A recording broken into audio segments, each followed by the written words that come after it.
Hi guys, I hope everyone is safe and healthy. And as you know, as you've been following Sanmarg Aprajita's page, today's we have a very special session today where we'll be learning some amazing techniques, skills, and secrets of photography from our Aprajita 2020 photography team. So, are we all excited? I think I clearly am. And I mean, this lockdown, I think most of the times we've been spending on phone clicking pictures. So I think this is the best session someone can attend. So if you are listening to me, guys, hook to this session because this session is gonna go very interesting, as all these photographers that you can see on your screen will have some amazing tips to share with you. So, speaking, I mean, this lockdown, I think all of us have been sharing some memories to keep us on the phone, to share on WhatsApp family groups, to also put on social media. So sharing memories has been a very important part this lockdown. And sharing of memories, I think the memory I can remember is Sanmarga Prajata Nominee Meet 2020, where all of us met each other.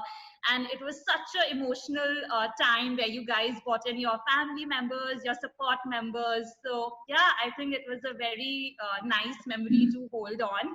And I'm glad I clicked some images to keep that as a memory. So, well, yeah, I hope you guys are putting your memory also in, like a safe place. Well, talking about photography, I mean, the lockdown, I understand it's been a difficult time, but I also think, it has a bright light to it because I think a lot of new parents have been spending time with their kids and, capturing their moments, their little adventures and everything. But again, handling kids with photography is quite tedious, I feel. So for that, we have Rashi today, who's a ace photography, who clicks beautiful kids pictures. He's a kids photographer, child photographer. So before wasting all of your time, and I would like to invite Rashi to share some secrets, tips, and techniques as to how to make it easier and how to click your child's pictures better. So, Rashi, why don't you come in and tell us everything about a child's photography? Hi, Nikita. Thank you. That was a really nice introduction. So, for all of you guys who don't know, I'm Rashi. I have been clicking pictures now for 10 years, primarily of children and newborns, especially.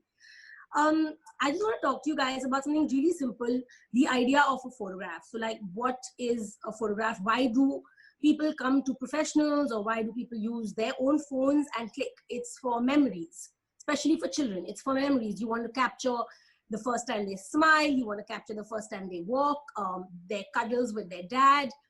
And these are things that I think you can do at home. Um, it's it's very easy to try and think that you want to create a professional photograph, but let's be honest, it's not as easy as it looks. And of course, you walk away disappointed. Sometimes the baby poops and pees all over you and you don't know what to do. So the one key thing I think that we can all take away from this is patience. You need to have a lot of patience. You're clicking a photograph of a baby. That baby is not going to listen to you. If it's a newborn, chances are it's nude and then the room is maybe cold, or you've just unwrapped the baby and it is going to pee. It's going to pee all over. So prepare for it, have the baby happy and asleep, maybe happily fed, put the baby in the dad's arms. You could always do like, I always suggest to clients, in fact, that you do a close up when you're at home. You don't need to take a picture like how we would maybe in a studio, because you're not going to have that perfect background. You're not going to have all those perfect props. So, it's a nice thing to do is to just try and capture that connection with the baby. So the baby and the dad, or maybe if it's a little toddler, then just a playing moment. If it's a little baby who's just started walking, then maybe take a video. And I don't know if a lot of people do this, but even when you're taking a video, you can click on a little button that allows you to take pictures at the same time. So, these little things work really well. Let's see, in terms of props, I would say don't overthink it. Keep it as simple as you can. Maybe a blanket which you bought for the newborn, like a soft, fluffy neutral colored blanket. It could even be like a woven or crocheted something that you have at home. Lay down, put the baby, get comfortable, and then do it slowly. Take your time. You need one picture. That's it, guys. You don't need 100 pictures. You need one picture that you can cherish for the rest of your life. You need one picture in a photo frame and it looks amazing. That's it. So spend that half an hour and think about that one image. That's what I suggest to everybody who's been calling up and who can't come to me or I can't come to them. Focus on just one. Don't go through all our photographers' galleries and don't go through Pinterest and look at all those amazing shots, because I promise you one photographer has taken 1,000 and then put up that one really nice image. Take it slow, focus on one prop, one blanket, one little item. Could be something from your pregnancy that really mattered. Put that next to the baby, so you're tying up the baby and your pregnancy. Yeah, any questions, of course, please ask us and we will be happy to answer at the end. So Rashi, tell us, with kids, it's very emotionful, I guess, it's not like a product photography or like something. So, while you are shooting, I understand the camera, the angle and laying down the whole props and the setup is one thing. But when you hold the baby, how's that whole emotional bond that you connect with the baby? Because obviously you're meeting the child for the first time and, how's all that emotional bonding? So for me, I absolutely love newborns. That's the one thing that I have really missed in 3 months. This morning I had a newborn who came in actually. And it's that newborn smell. There's something amazing about it, right? Holding that newborn, and for when a parent sits back and just gets to watch, this is probably the first time that they've actually just taken a step back and looked at their baby. All this time they've been so busy changing diapers and feeding and cleaning and all sorts of that, and looking after themselves or trying to catch up on sleep. I think when they come to the studio, they kind of just sit and they observe, and then they realize that, oh my god, this little thing is actually like this tiny, because it is sitting in this little basket which we could only imagine putting some fruits in. And for me, that's the amazing bit.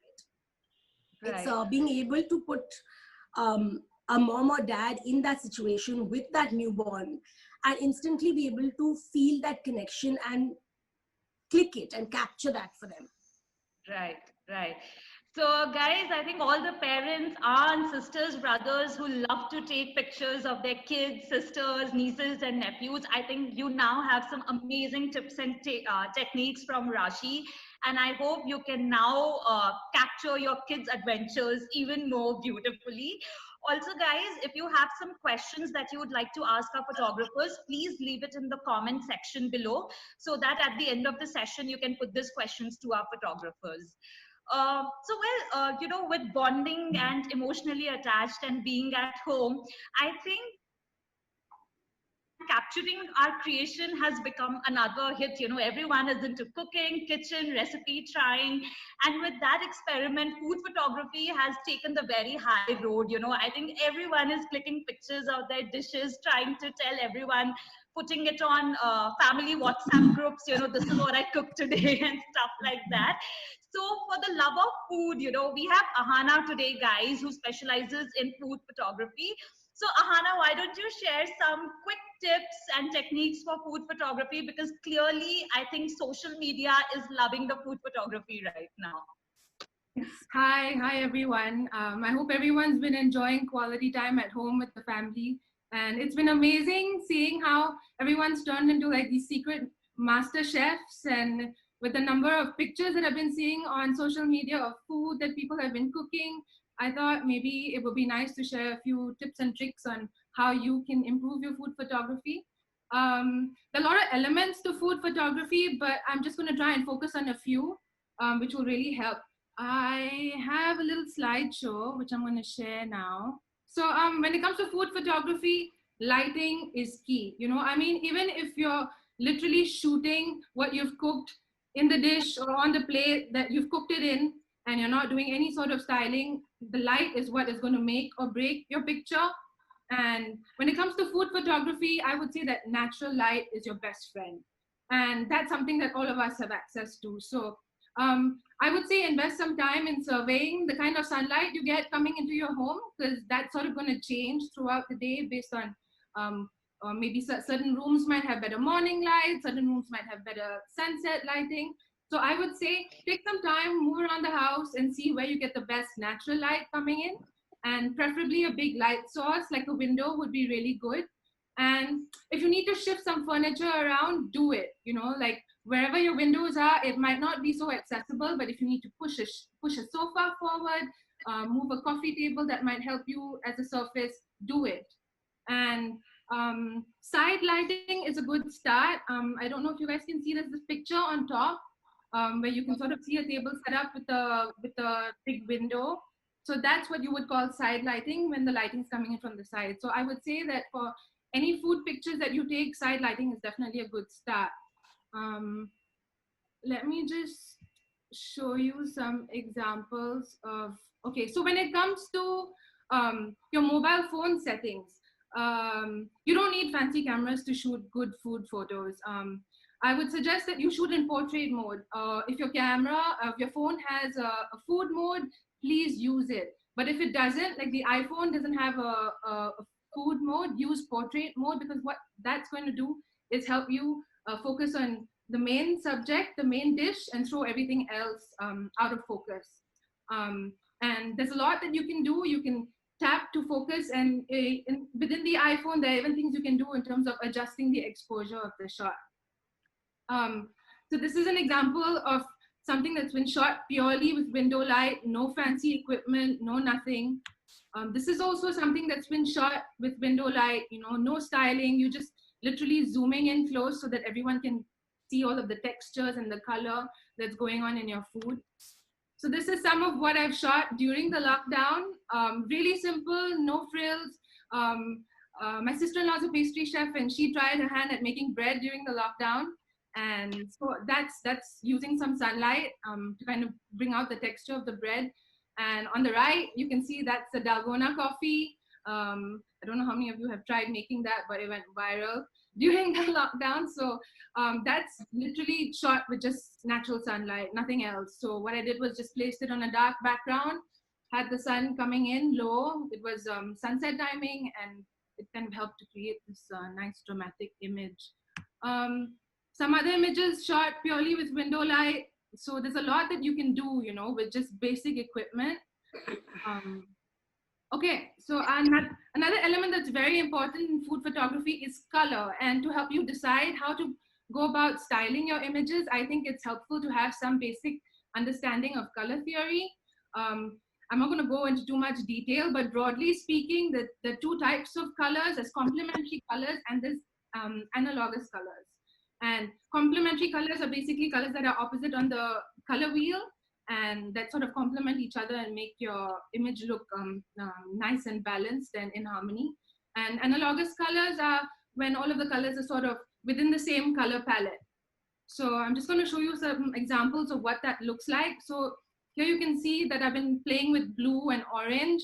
So we've got like a mango tart, and in terms of styling, I've placed it on a blue background because orange and yellow work really well with blue as a complementary color.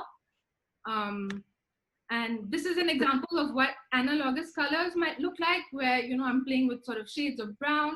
So in terms of deciding how to style your images, you need to pay attention to what your food looks like, what color it is, and then accordingly decide what would work best in terms of making it pop.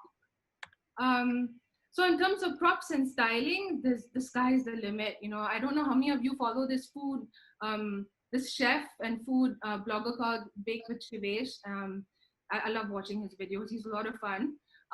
And that's his prop collection. So when it comes to props, like the sky is the limit. In fact, sometimes you can go overboard, but you don't really need too many props to make a good picture. I would say go around the house, look for interesting surfaces and textures that you might have. Maybe you have nice flooring, a nice granite surface, a nice wallpaper, or a nice sort of feature wall that has a nice texture to it. And you can just raid your closets at home, and find nice crockery and linen. And of course, in terms of styling, you can even go as basic as using the ingredients that you've used to cook the food. In terms of mobile phone editing, it's crazy what you can do with your phone these days.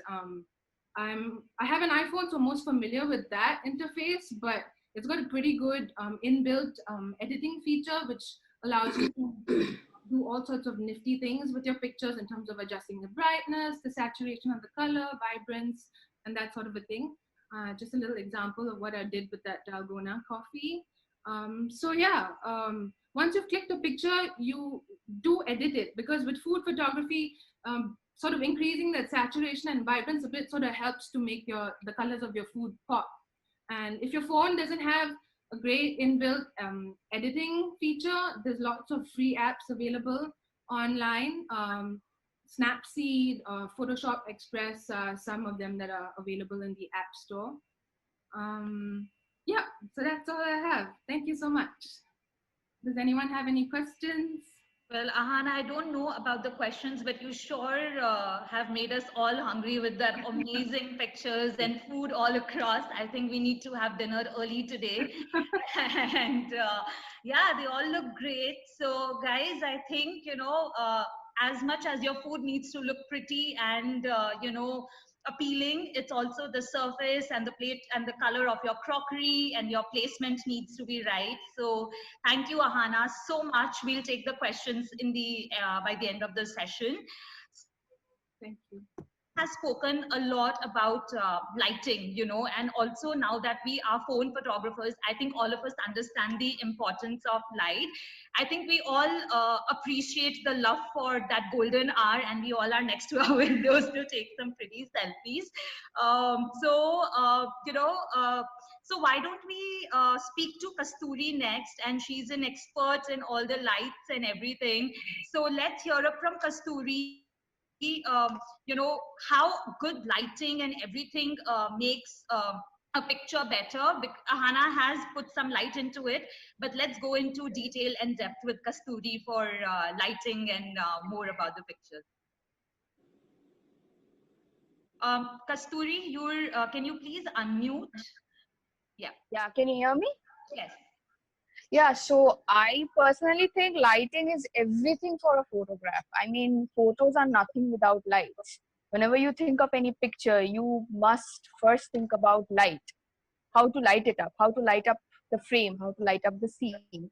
So these days, as professionals, we definitely have we handle a lot of different equipments to light up scenes. But for day-to-day people, those who are serious hobbies, those who may not have access to different kinds of interesting lighting setup, I think they can definitely try out lighting just by placing themselves in front of their windows. Daylight is one of my favorite aspect of lighting. So the daylight aspect for mobile photography is, I think, one of the best ways. So whenever you are trying to shoot a self-portrait of yours, you can definitely first place yourself in front of the light. That is very necessary. Don't place the light back of you or the side of yours if you really want to show, like for bloggers and all, especially the fashion bloggers can they really want to show what they're wearing and everything. So you really need to place the light in front of you. You have to face the light to take those kind of photographs.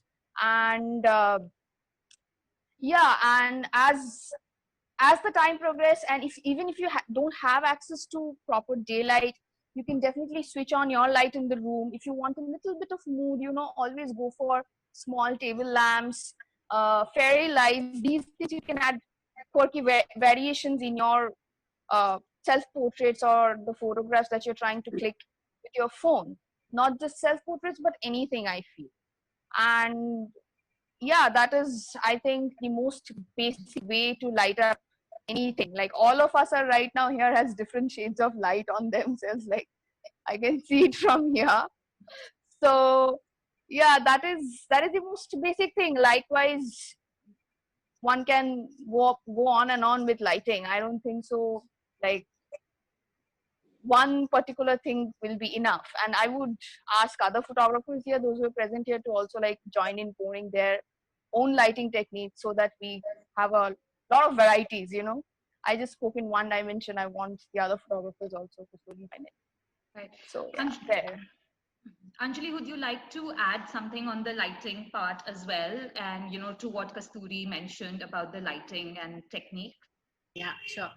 Hey guys, thanks Nikita and Aprajita for the introduction. So lighting is probably like the most important aspect of photography. I agree with that. And while shooting, you have to keep in mind that your image doesn't get overexposed or underexposed. The first thing, never take photos in direct sunlight or with the sun behind you. If you decide to do that, your images will either be overexposed or really dark. If you decide to shoot when it's sunny, then shoot under a shade or under a tree, so that your model has enough coverage. I'm talking about like when you shoot people. Now the golden hour, this is outdoors, just after the sun rises or before the sun sets. The color of the light is golden, and that gives your model the perfect golden glowy skin. And you'll get amazing contrast and also long and really beautiful shadows. Now while shooting indoors, the best lighting for pictures is while you shoot by the window. Windows kind of like block the sun from hitting your subject directly, and it helps diffuse some of the light. If the light coming in from the window is really harsh, what you can do is kind of put like a white curtain. This works like it works as a softbox, and it kind of like even diffuses the light, kind of softens it. So while using the phone, I'm not really a big fan of the camera flash. So the best thing to do would be to make somebody else put on the torch on their phone, and use that and kind of angle that torch from the side, giving that the perfect lighting using a flash. If you decide to use your phone flash, it kind of makes the picture really flat. So these are some tips and tricks on lighting from my side. Great. So I think that was very insightful. I hope you paid attention to what Kasturi and Anjali had to mention about lighting. And because these tips are definitely gonna, light up your next picture, I guess. So, I hope you've taken note of that. Now, with lighting, lighting is such an important skill and technique while taking photography, be it professional or phone photography. But again, good angle and distance is also such an important factor.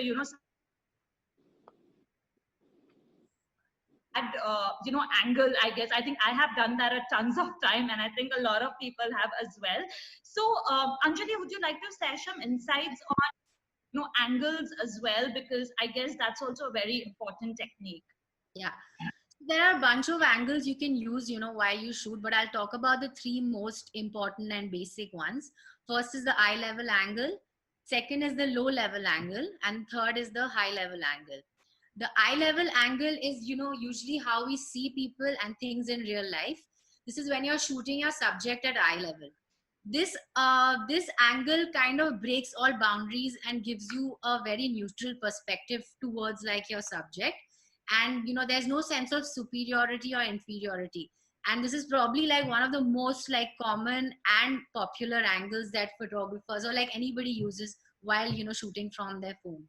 The second angle is a low level angle. This is one of my most favorite angles to use while I shoot. This is when you go you lie down on the floor, or you go really low and you shoot your subject. This kind of gives you a sense of superiority, and it can make the person you're shooting look larger, bigger, and definitely more grand. The third angle would be the high level angle. This is when your camera is you shoot your subject from the top, and this kind of gives you a sense of inferiority. Usually your subject ends up looking smaller. Also, another angle would be to go super close to your whatever you're shooting. Maybe it could be a flower or somebody's face. So this kind of gives you beautiful details, and it actually you'll have to see if your phone camera allows you to even do that. So these are some a few angles that I use while I shoot. Right. So, Rashi, Ahana, tell Yeah. me, in reference to food and kids photography, are there also some specific angles, like how Anjali mentioned, there are three angles, specific angles that she uses, so you also follow the same technique, or do you have some other special angles that you work on? Yeah, definitely. I mean, I think how Anjali mentioned that because being a fashion photographer, they shoot a lot from a low angle. And with newborns, you do not shoot from a low angle because you will shoot up their nose. And that can be the most unattractive. A lot of children have a tendency to keep their mouth open. Newborns keep their mouth open. So you shoot from above. You shoot from a side view. So that you're getting a shot from an angle from above. So you're kind of getting the upper lip. So if that makes sense, and their mouth is closed. When you shoot pregnant women, when you shoot moms with kids, I do a lot of moms with kids, and I shoot a lot from like on a little step ladder from high above. At that point, a mom probably is not feeling the best. She's just gone through surgery, she's just had a baby. She's not comfortable with her own body. When you shoot from that angle, it takes away of a lot of flaws. It makes the mom look a lot softer. you know um, we're not capturing the entire mom, the entire body. We're capturing just maybe the top half. So you shoot from above.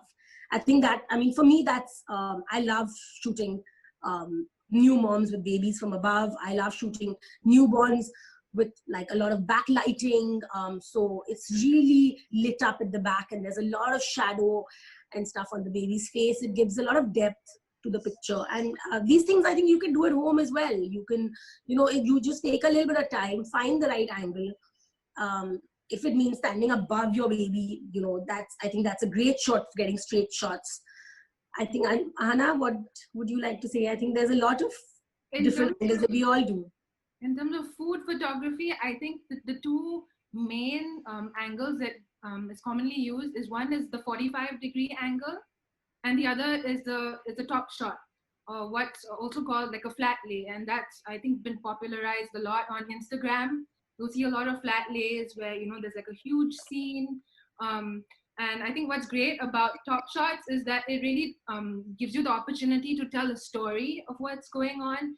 You can include hands, a bit of movement, a bit of elements creeping in that sort of tell a larger story. So I like shooting top shots a lot in terms of food photography.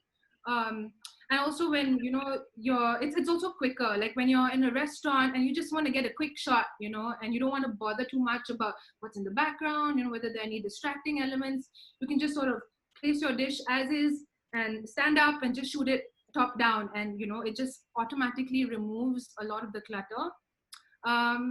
But yeah, it's mostly 45 degrees. With the 45-degree angle, you're sort of shooting, it's a top down as well, but at a different angle.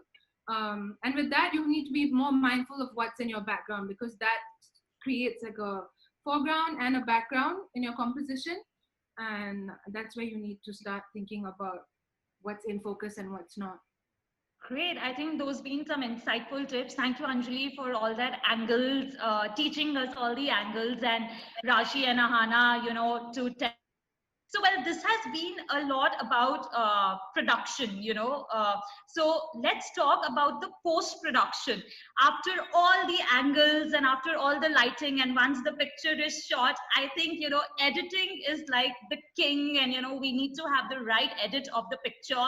So, we have Upahar with us, who's the queen of editing. So, Upahar, let's hear from you the amazing tips, sticks, and your secret to editing those amazing pictures, because clearly we phone photographers need that too much right now. Right. I hope I'm audible. Yeah. And I think editing is a very individualistic approach. Everybody has their own signature editing style. So for me, I maintain two things. One is when I'm shooting commercial shoots, that's a whole different field of edits that I keep in mind. That again has, I only keep in mind what the client wants, what the client demand is, what the selling point is. And the second option is the mood photos, something that you don't shoot commercially, something that you shoot otherwise for the just for a good looking photo. There's no grammar to the mood photos, but there's a lot of grammar to the commercial photos. So talking about commercial post processing, there are three things again that I would like to highlight. It's only for people, only for budding photographers who are listening to it. So the three things that I maintain is, firstly, since I'm an outdoor photographer, I do not like too much of disturbance happening at the background. So I try and clear the background as much as possible in post production once I have not managed to do it while shooting it. So that means that if I have a photo and there's some dustbin or some lamppost or something which is disturbing or obstacle, I try to clone tool it and remove it. Now, once I have a clear background, the second thing that I do is I get to the garment or the selling point of the photo, which is in most cases, which is the garment for a fashion shoot. So I try and clear the shadows from the garment, and I try to retain to the highlights of the garment and as much of detail as possible, because that's what we are selling, the garment. And if anywhere the color is not enhanced or we haven't met the right color that while shooting, so I kind of phantom it. I use the color shade and I match it with the garment. So this is the second thing that I do. And the last and the final thing that I touch on is the skin. Now, I'm not a fan of a high-end fancy edits as far as skin texture is concerned. I like to leave it natural. So I usually, if there's a blemish or if there's anything which is again a disturbance or an obstacle, that is something that I try and remove it. Apart from that, I keep everything the way it is. Of course, a small bit of warmth or coolness is required just for the photo to look soothing.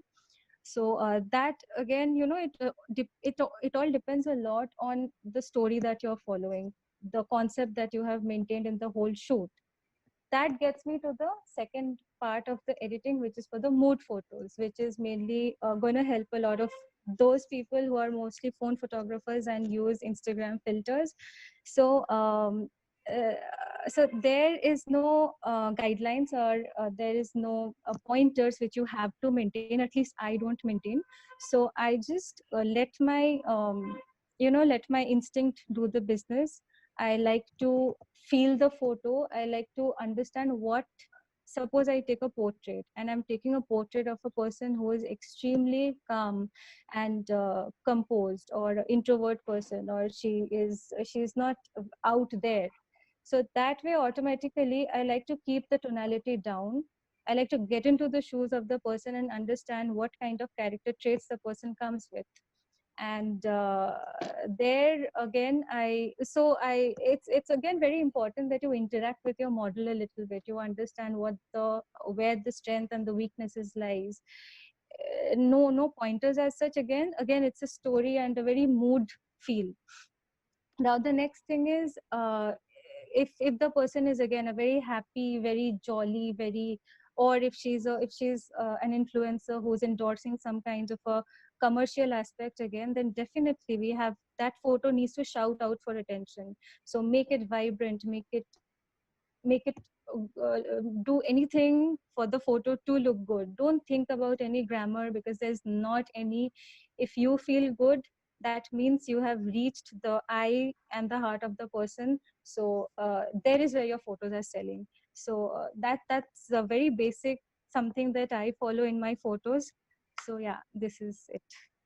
Right. So, Upahar, would you, because it's phone photography and, all of us are so Instagram savvy and everything, we want everything to be out on Instagram. Right. So are there some secret, like tools or say some apps that people can download in Right. order to make them Instagram photo better, like editing wise? Perfect. So my go-to app is VSCO. Right. You can also call it Visco. So VSCO is a app that I use. It gives you a lot of filters, and more than the filters, it gives you very good color modulation options. So let's say me, like I personally, when I shoot outdoor, I'm not very fond of the color green, but then we eventually have to shoot greenery. So what we can do in VSCO is you can just take a photo from your phone, don't like the color green, get to the color modulation and decrease the green, decrease it in such a way that a bit of greenery is there, but it's not hurting your eyes. So that is a very important factor which I like about VSCO. Suppose your skin, you want the skin to look a little orange or a warm tone to it, you can increase only the skin, only the color of the skin in VSCO. It is not an overall warmth that will be increased. It will only, the yellow will be increased to further yellow, the green will be decreased to further, I mean, lesser green. So VSCO is a very important app. Apart from that, we obviously have Photoshop Lite for phone, but I wouldn't suggest that because it's Photoshop has more than 200 tools. So it's very confusing. So let's not tax each other as much. Let's use something which is very easy. So PicsArt is again a very creative app. PicsArt. So PicsArt is basically, you can add a lot of clip arts in your photos. You can add a lot of those things which shout outs for attention. It's very Instagram friendly actually. And Lightroom Lite is also there for phones. So yeah, these are the four apps that are there. Snapseed is also very good actually, but if you ask me, I would definitely suggest VSCO. I mean, that takes care of everything. Great. So guys, I think everyone after this session, we need to download VSCO on our I wish VSCO was paying me for this. because clearly it will make our pictures better. Upar, is there anything else that you'd like to share? Not really. I mean, not really. I'm good. Yeah. Okay, so in that case, guys, I think we have learned a whole lot of techniques and skills, and I think now we can shoot better with our phones, and we can claim ourselves to be phone photographers. Yay! For Instagram and Facebook. And thank you so much, our ACE photographers, our Aprajita photographers, for being there for us and tuning in with our audience to share your insightful and your secrets with us. Unfortunately, Rashi needs to leave right now, guys. So if you have any questions for her, please leave it on the comment section and she will reply to it later. So thank you, Rashi, again for being with us. Thank you so much. I'm so sorry, guys. I do have to leave, unfortunately. But yeah, as Nikita said, any questions, fire away, and we'll definitely post all the answers for you. And yeah, thank you so much. And thank you to all the other photographers. It was great. Nice that we all anyway catch up, but this was even better. So thank you so much. Take care. Right. So also, guys, unfortunately, Vidisha, our another photographer, also could not join us today. But then again, she has shared some amazing tutorials with us, and it will be live on Aprajita Insta page after this session. So you can check that out too and understand her secrets and techniques too. So we will be taking in a few questions. So I hope you guys are putting in your questions in the comment section. But before we take in the question and answer, I would like to invite Mr. Rajesh Gupta, who's an ace photographer. I think he needs no introduction. I think he adds magic and charm to all his images, and we love his work. I will not speak on behalf of him much, but so Mr. Rajesh, please take through us your secrets and your love for photography and everything else that you have to share, sir. Hi. Thank you, guys. Thank you. So thank you, Nikita, Ahana, and Upahar, Kasturi, Anjali. So good to see all female photographers here. Can you guys, am I audible? Can you guys see me? Yes. Okay. Yes. Okay. Yes. So can I have a hi from all of you? Yes. Hi. Okay, wave your hands. So social distancing. Anyway, so good to see you all, guys. I remember like when I started doing this photography and I used to go out outdoors, and Poonam used to accompany me, you know, as a female photographer. She used to help me around when we're traveling, and then people will like stare, oh my God, there's a female photographer, you know, there's a lady shooting. And I'm so happy to see, you know, all you guys here, and thanks to, you know, Sanmark for bringing you all together at one platform. So good to see all of you here. And all of you are doing wonderful work. I appreciate it. So now we're talking about, like, you know, how to take good pictures with our cell phones. So everybody's spoken about, and I think you got a lot of information how to do that. You got the software. So the software, Upahar suggested VICO, and then Snapseed. I use Snapseed a lot. It gives me a lot of control, and Lightroom for mobile, which gives me a, you know, flexibility to upload my pictures and keep them safe. So I would like to bring one point which is not discussed here: how to keep your mobile photographs safe, how to organize them, because we are taking every time, you know, through a time, we are capturing every moment. So there's a lot of crap. You need to clean them, organize them on your nice album, create albums with your, like, you know, food, and there's AI on your phone. You can actually search and, you know, make a nice album. Now, the best part, which is, you know, you have to follow, is to back them up. You know, take a space on cloud and keep regular backing up, because that's the most important thing. Once your phone goes away, you know, God forbid anything happens to your phone, you are lost. And I've seen a lot of people calling me what to do. So first thing is, wherever you're taking pictures, go for backups. You know, delete all the unwanted and keep a favorite, and then, you know, upload them. That's it. Other thing I would like to tell you about, you know, with phone, most of the time we are obsessed with clicking and snapping everything. So whatever you guys listen to, all the four beautiful ladies who spoke about you, about photography. So you have to follow all that, and then keep in mind that you're not going to, you know, like, just gather unnecessary pictures. So once you start thinking what you want to shoot, and then take a picture, that one picture will make you happy. So make one, but make it a perfect one. And that will come by practice. So framing is very important. Lighting, as you know, is very important. So most of the time, like when we're taking selfie, so we don't know where to look. So that is a very important thing. So you have to realize and look at the camera. There's a camera here, somewhere here. So look at the camera. Don't look on the screen. Once you look at the screen, you don't make an eye contact. So that's one important lesson. And people, you know, when you're photographing people with double chin, try to go a little up, and don't go low angle for the people, like, you know, round cheek. So that's one tip I can give you. And can we have some questions? Maybe why not, if we can answer online?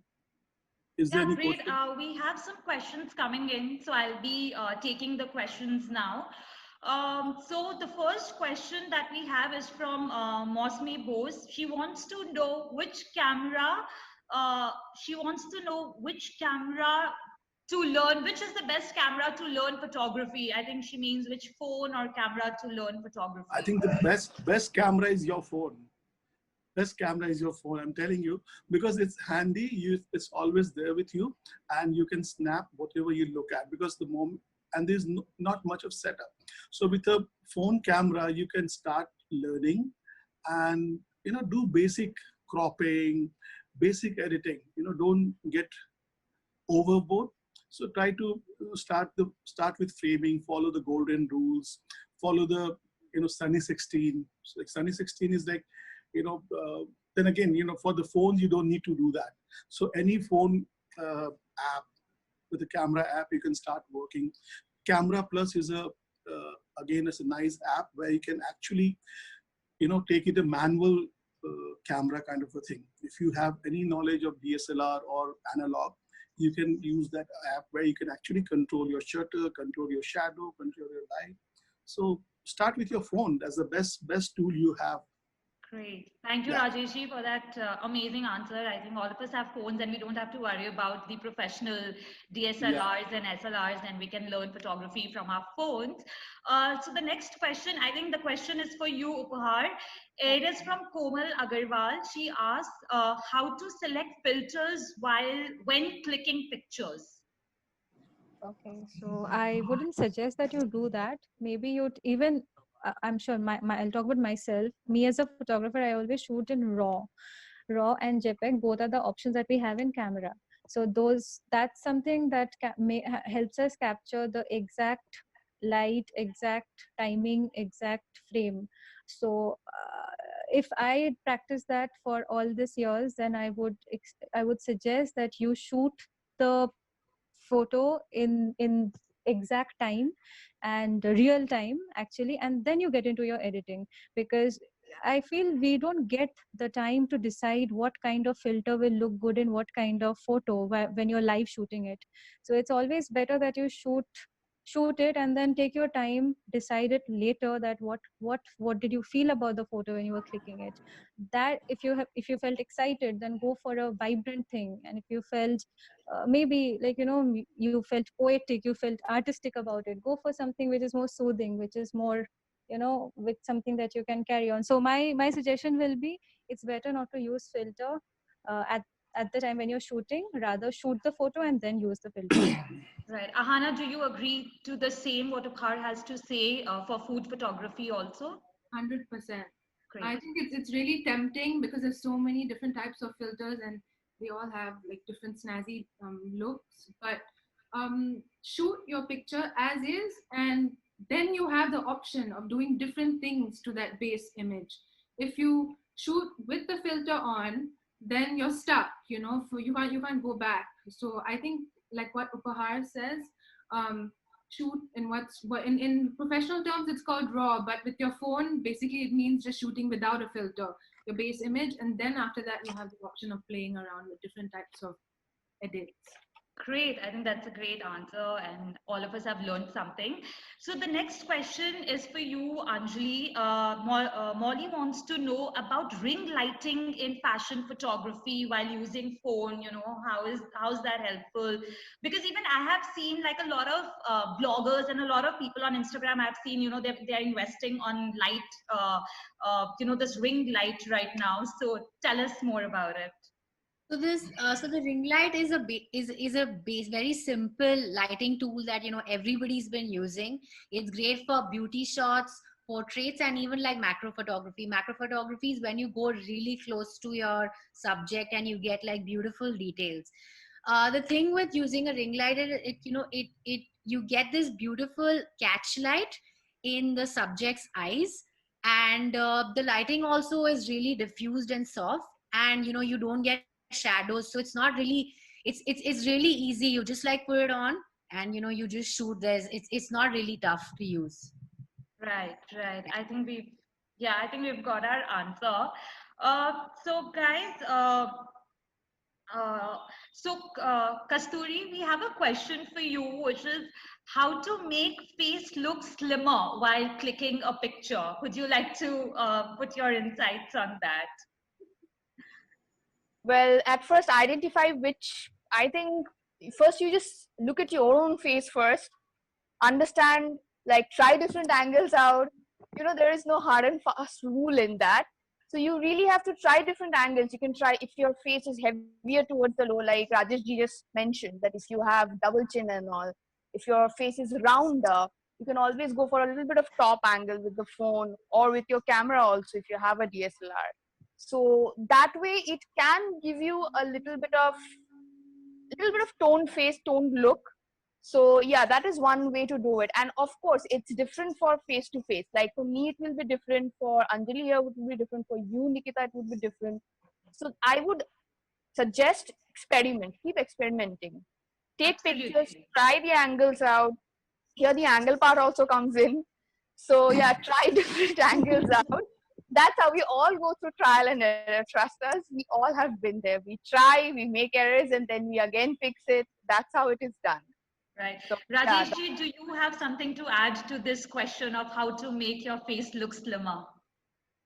Believe me, I actually introduced a package. So whenever I used to shoot people, this is a, my thighs should not look bigger, my double chin. I said, and especially women. So I said, Madam, I have a package for it. It's weight reduction package. It's like 5,000 per kilo. So the moment you said, okay, double chin come kar do 5,000 rupees. So that is like a weight loss package. Okay. So then said, really? I said, no. So and this is a question we come across every time. So even the models, they're so conscious because we all are. So right now, when I'm shooting, I create that trust. So some more people will give, okay, so then it's a double pressure. Oh, achha, you are shooting. Tab to main bahut achhi lagungi, like, and then I said, shit, oh God, so you have a pressure of creating this beautiful image. And I love doing that. I love challenges. Whenever I showcase my picture, I don't showcase the picture I've taken of Susmita Sen. I won't, show a photo of any celebrity to my clients. I'll show them very simple picture. This, oh, wow. And I remember, like there was a girl who saw one of my wedding portraits and she was fascinated by that picture of that bride. And she had commented on Facebook everywhere. And she says, so when she contacted for her wedding, she says, I want that particular picture of myself. So I said, okay. I said, why are you so obsessed about that picture? He says, you don't know. Like, I had that image of that girl looking at your picture. And one day I met her at a party. I couldn't believe she's the same girl. And how could you do that? I said, no, I did not do anything. I think it was particular angle and maybe I was interacting with, I saw that side of her. Well, exactly. So you have to look at that side of mine during my wedding because my pictures doesn't come good at all. I said, okay, let's do it. So, like over the period, I've realized light is the most important thing. So whenever we have an anatomy. Our face is, there's an award called photogenic face. You must have seen, like, there's a Miss World, Miss Universe, and there's a Miss Photogenic.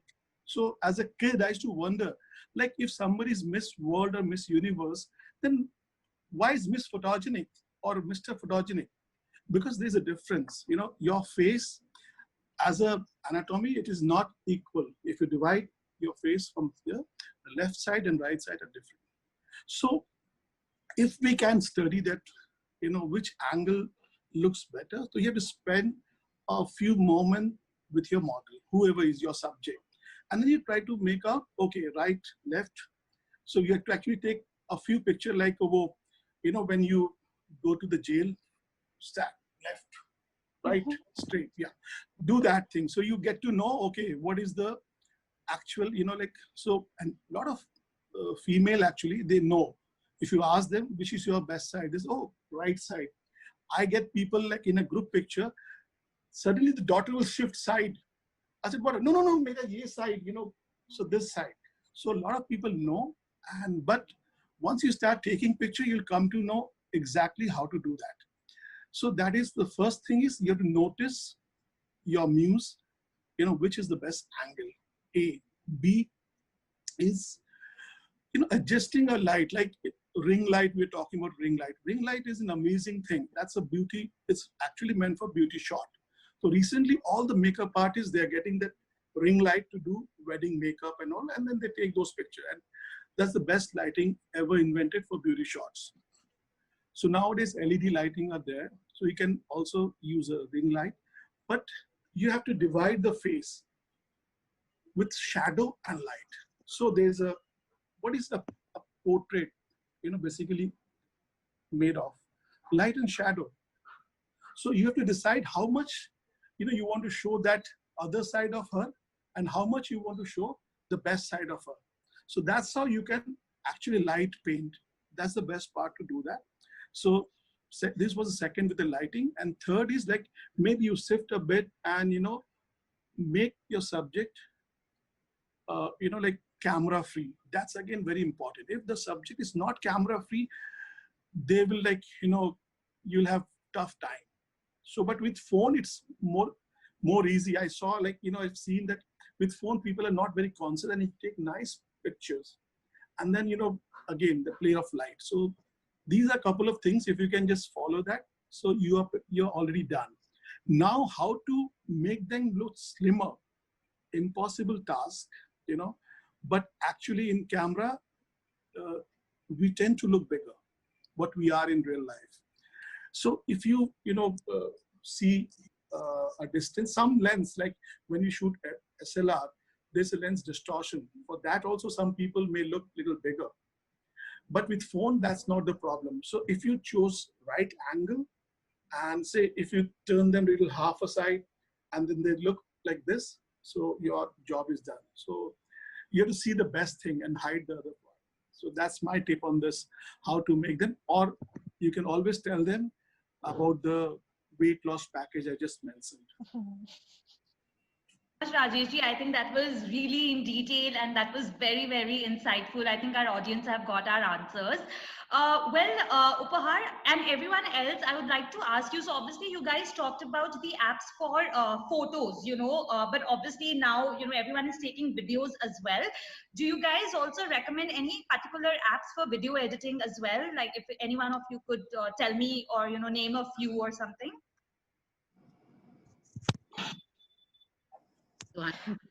Okay, so I am not aware of any phone-friendly video app.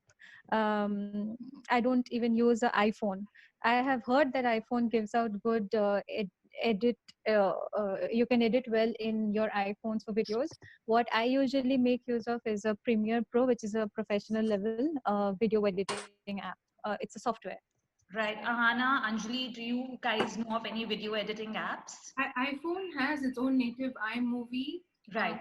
So that's definitely helpful. But beyond that, I'm not really sure of anything in the App Store. I think there's some app by the name of InShot. I keep seeing Yes, InShot. Yeah. I use InShot for videos. It's very easy to use. It's very user friendly. Anybody can figure out the edits and do it. The problem with InShot is I have also been using InShot, but the thing is, I think it reduces the quality when you ultimately it gets saved in the folder, like the gallery. And when you're trying to upload, I think the quality is really reduced. So I'm not liking the app too much, but I think all of us need to find for another video editing app, maybe. So guys, I have this last You guys can question. use that Splice. Splice is an app which you can use. Splice, Splice. It's a nice app, very user friendly. And Adobe has come with Adobe Rush, which is a lighter version of Premiere Pro, which is like, ready to go. So that kind of app. So you can also try that. It works fine. Right. Thank you, Rajeshji. So I think we've got that answer. Now I have this one last question.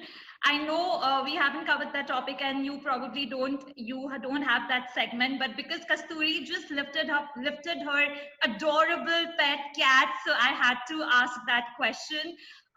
Any tips, any suggestions for pet photography? This is my question because I also recently adopted a pet and I am absolutely obsessed with her. So please share some tips if you have for pet photography. So my cat is very moody.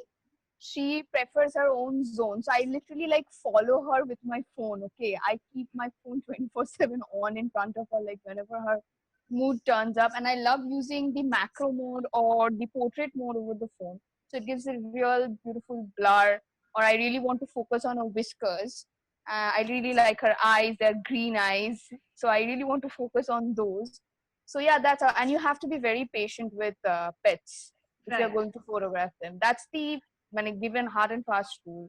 With my cat, I really have to be like, if I'm trying to photograph her, I run after her throughout the house just to get the good angle. But most of the time, she just steps on me and she leaves. So yeah. Upahar, do you have any tips for pet photography? I feel again, the pets, just like human, they also have their different emotions going on. I would just go with what Kasturi said. Maybe be patient and follow wherever they go. I would, if I have to shoot a pet, I would really go close. So maybe a close-up angle works well. I mean, I'm not meaning that wide angles don't, but like it's a mix of both. Right. Does anyone have, anyone else has a pet here in the? Yeah, I have a pet. So, like I used to ask my clients whenever I used to do family shoot, I said, "Do you have a pet?" They said, "Yes." So, if you have a pet, your pet gets a free portrait session. So the pets, I just love them. So I was been like always been with dogs basically. So and I had a cat for a while in between. But like to shoot the pets are the best when you're shooting them with their owners. You know, pets alone can be irritating. If they're good looking or whatever. But I love shooting with the family. So I promise I'll post some of the pictures which I've shot with pet and their family on my Instagram handle tomorrow or day after, whenever I get time. But to shoot a pet, you need to be with the family. You have to include them. Recently, I included one of the pet into a wedding family portrait. So, like we actually waited and called that, tiny little guy. You come and you get into the frame. And they love that family. They said the bride posted the same day, my complete family. How So I think lovely. pets, if you can just include them with the family, that's the best shot you can have. So Rajeshji, that means you're gonna give me a free portrait session with my pet, and I'm gonna come to you soon so that I can have a Definitely portrait for with you. my No, pet. no. You got it wrong. Your pet gets a free session. But you just said that the family is important, so I'm the family to Yeah. my pet, so I come along with her. Okay, so you have to talk to me in your pet's language, and we'll do that. Meow or Sure. wow wow. We'll do one-on-one session on that. But for now, I think, it's been a lovely session. And thank you so much, everyone who has joined in. Anyone else who needs to speak up something else? Because Yeah. All right. Oh, we are there. Right. So, guys, don't forget to leave your feedback, and don't forget to follow our amazing photographers on their pages. Show your love. Ask questions if you have them on their social media handles, or get on one-to-one with them if you have any questions, or for any photography things that you might have with our photographers. And also do follow Sanmarg Aparajita's Instagram and Facebook page, because this is just the beginning. We will have more and more live sessions such as these, with other category nominees of Aparajita 2020. And most importantly, don't forget to create memories and, keep clicking. So thank you again, everyone, guys. See you. Bye. Thank you. See you Bye. guys. See you guys. Bye. Bye bye. Take care.